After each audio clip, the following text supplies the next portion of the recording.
নমস্কার বন্ধুরা, মালতী কিচেনে তোমাদের সবাইকে স্বাগত। আজ নিয়ে এসেছি আলুর চাটনি। তেঁতুল আলু দিয়ে চাটনি বানাবো, আর এই চাটনিটা খুবই টেস্টি হয় খেতে। সকল বন্ধুদের কাছে আমার অনুরোধ রইল সম্পূর্ণ ভিডিওটা দেখার জন্য। দেখো, এখানে আমি বেশ বড় বড় দুটো আলু নিয়ে নিয়েছি, আর তেঁতুল আছে 250 গ্রাম। ভাবছো তো দুটো আলু দুটো তেঁতুল দিলেই যথেষ্ট টক চাটনি হয়ে যাবে, কিন্তু না গো, আমার এটা অনেকটাই তেঁতুল লাগবে। তেঁতুলের কাতটা বের করে নেব। আলুটা আমি ছোট ছোট করে পাতলা পাতলা করে কেটে নিয়েছি। চাটনির জন্য সবসময় একটু ছোট করে কেটে নিলে ভালো হয়। অনেকেই জানো না আলু দিয়েও চাটনি হয়, কিন্তু ভীষণ ভালো লাগবে। আমি যেভাবে বানাচ্ছি একবার অন্তত ট্রাই করে দেখো বাড়িতে। প্রথমে আমি তেঁতুলটাকে একটু সেদ্ধ করে নেব। দেখো, তেঁতুলটা আমার সেদ্ধ হয়ে গেছে, ফেটে ফেটেও গেছে। আর এই জলটা আমি নিয়ে নেব। আর তেঁতুলটা আমি ভালো করে ধুয়ে তারপর সেদ্ধ বসিয়েছিলাম,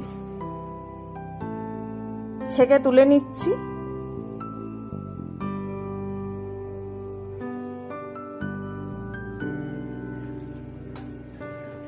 এইবার ভালো করে একটু, ভীষণ গরম তাই ম্যাশারের সাহায্যে তেঁতুলটাকে একটু ফাটিয়ে নিচ্ছি, হাত দিতে পারছি না।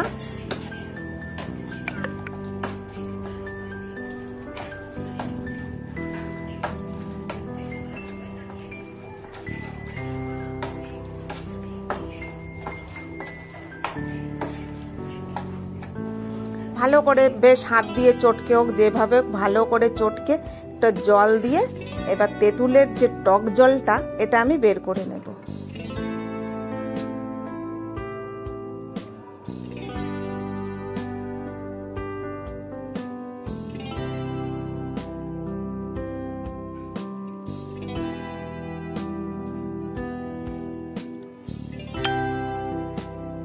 দেখো ঠিক এরকম হবে জলটা। মোটামুটি আমি 2-3 বার করে এইভাবে আমি জলটা বের করে নিয়েছি। 1 বাটি জল হয়ে গেছে। আর এখানে এই যে তেঁতুলের বীজ, তেঁতুলের যে খোসা, মানে পুরো ছিবড়াটা আমি এবার ফেলে দেব। এদিকে কড়াই বসিয়ে দিয়েছি। এখানে আমি সর্ষের তেল দিচ্ছি, কারণ আমি একটু হলুদ দেব তাই। না হলে চাটনিটা যদি আমি সাদা করতাম তাহলে আমি এখানে সাদা তেল ব্যবহার করতাম। এখানে আমি সর্ষে ফোড়ন ব্যবহার করছি, কেউ চাইলে এখানে 5 ফোড়নও ব্যবহার করতে পারো, কিন্তু আমি এখানে কালো সর্ষে ব্যবহার করেছি। তারপরে তেলের ওপরে আলুগুলো দিয়ে দিলাম। আলুটা একটু ভালো করে এবার নেড়ে নেব।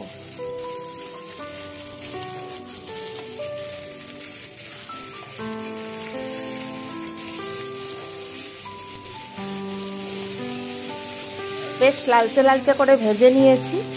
এখন নুন আর হলুদ দিয়ে দেব।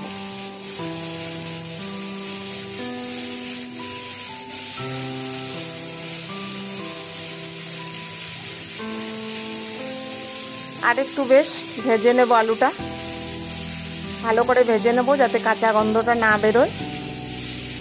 আর এখানে মোটামুটি আমার 80 ভাগ আলু ভাজতে ভাজতে সেদ্ধ হয়ে যাবে।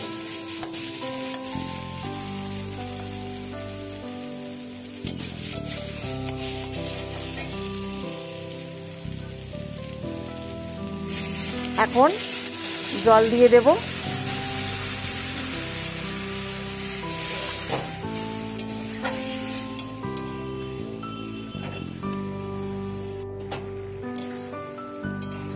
এবার যখন এই আলুটা সেদ্ধ হয়ে যাবে, পুরো একদম পুরো সেদ্ধ হয়ে যাবে, কারণ টক দিলেই জানো তো একদম সেদ্ধ হতে চাইবে না, সেই কারণে পুরো আলুটা সেদ্ধ হওয়ার পরে এই যে টক জলটা আমি দিয়ে দিয়েছি।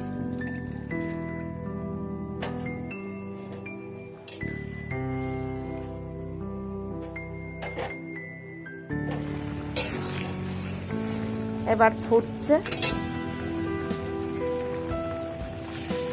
এবার বেশ 1 বাটি চিনি দিয়ে দিলাম। না হলেও চিনি আমি এখানে 200 গ্রাম চিনি দিয়ে দিয়েছি।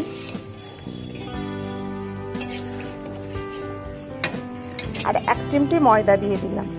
ময়দাটা একটু জল দিয়ে ফেটিয়ে ওর মধ্যে দিয়ে দিলে তাহলে একটু চাটনিটা ঘন ঘন হবে।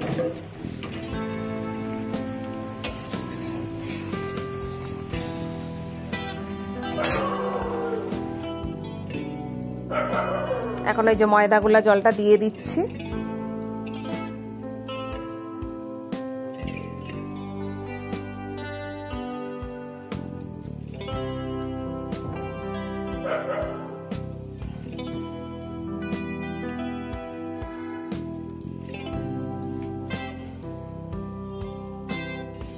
এবার দেখো সুন্দর একটা ঘন মতন হয়ে গেছে এই ময়দাটা দেওয়ার পরে।